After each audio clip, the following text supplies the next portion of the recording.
now we have to get most of our speakers. So we have to squeeze out all the information that is necessary that we can do action. And who could better do this than Professor Jagdish Sheth? Because he is the Charles Kelster Professor of Business at Emory University. So he will be very tough with you in the panel discussion. He's globally known for his many scholarly contributions in the area of marketing, corporate strategy. Corporate strategy will be very important, how we deal with this all, and geopolitical analysis. We saw that this is one of the key issues. And he has over 350 papers and edited a lot of books. But what is really important is that he is a recipient of the 2020 Padma Bhushan Award for Literature and Education. And this is one of the highest civilian awards given by the government of India. So he can be the transmission belt. What does it really mean all for India? And he is a recipient of all 4 top awards given by the American Marketing Association. So if he doesn't know how to handle it, I don't know who else. And additionally, he received both the Global Innovation Award and the Marion Creekmore Award for advancing the international goals of Emory University. So an international and a global citizen we have here, who works at the interplay of how to make it all happen and to how finance it, marketing and economics. So it's an honor for us that you are willing to lead this panel discussion so that we can get the best out of our speakers. Professor Sheth, we are looking forward for you. Oh, thank you, Helmut. Such a nice introduction.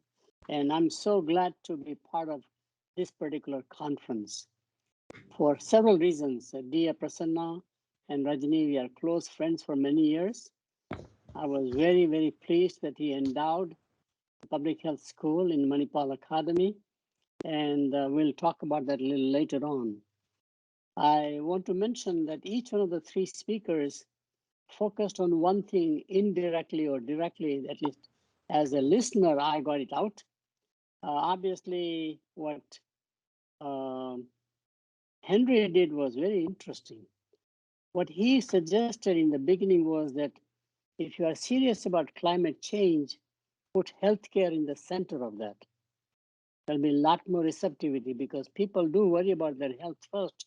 And in many ways, you may have a public opinion on your side, which helps shape the public policy or politician side, which changes the regulatory side.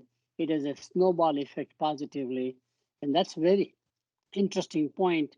And I'm so glad that Prasanna School of Public Health and other places are now putting healthcare in the center of climate change debates and discussions. I found similarly Purnima's presentation very interesting. Among all the statistics and data, the one that stood out was healthcare itself is a contributor toward the carbon footprint, and therefore has a responsibility to go zero carbon footprint or reduce it, and what can we do? So I'm going to ask questions in that regard to Purnima. And similarly, Nadav made a great job. I mean, it's excellent to see the breadth of knowledge that he brought in. But the primary focus was, in my mind, as I saw the presentation, was toward the public policy, and especially ethics-based public policy. And ethics will become in social media one of the major debates and discussions worldwide, because ethics, as it came from the faith-based belief systems, is becoming more and more secular ethics, code of conduct. And institutions may design their own ethics as opposed to religion or faith designing ethics. So there is a lot of debate in the ethics area. So these 3 areas are very good. Before I ask questions, Helmut, I wanted to make a few observations of my own related to climate change. All the evidence shows very clearly that the climate change is directly caused by man-made intervention, which happened absolutely as a consequence of the Industrial Revolution or industrialization. So why does it happen at the industrialization? What are the consequences of the industrial age, which is only about 250 years old? The first major consequence is that we divorced production from consumption from the same place and the same time. in order to have scale economy. So you produce quite a lot in one place, and then you sell, market, distribute, consumption some other place. Enormous carbon footprint in the process, not only in factory itself, but in storage, in transport, and ultimately at the consumption level. Keep that in the back of your mind. What can we do to reverse, therefore, where we produce the same place where we consume? Is it possible with technology? That can reduce a lot of carbon footprint. Second major mistake we made in the Industrial Revolution was that we thought nature was inorganic because we were looking for industrial raw materials. And because of that, we thought nature we can exhaust, exploit. Nature is biological. And therefore, all like biological species, more you abuse, the less it cooperates with you. We have seen this with animals. We have seen this, in fact, with humans very clearly.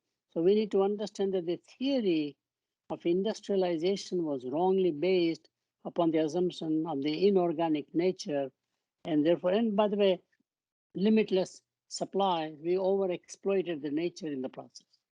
And a third and the most important element, I think, is that we took this notion that human species is the superior one, and therefore has the right to abuse or exploit all other species. The equality of species is becoming very important thinking now in terms of climate change. In other words, all species have equal rights or equal contributions, as we all know, in all the ecosystem literature by and large. I think those three things can be changed. So there is a reversal of climate change that can be done surprisingly by bringing about a change into three actors involved: the public policymakers, the industry itself, who produces a lot of carbon footprint, including healthcare industry, and of course the consumer. My data shows something very different than what I thought. I find that 70% of the carbon footprint takes place at home, including automobile as a part of the home property. Most of the materials made in America for home constructions are all processed materials, which has a lot of chemicals. Refrigeration is one of the biggest culprits. We have refrigerators at home.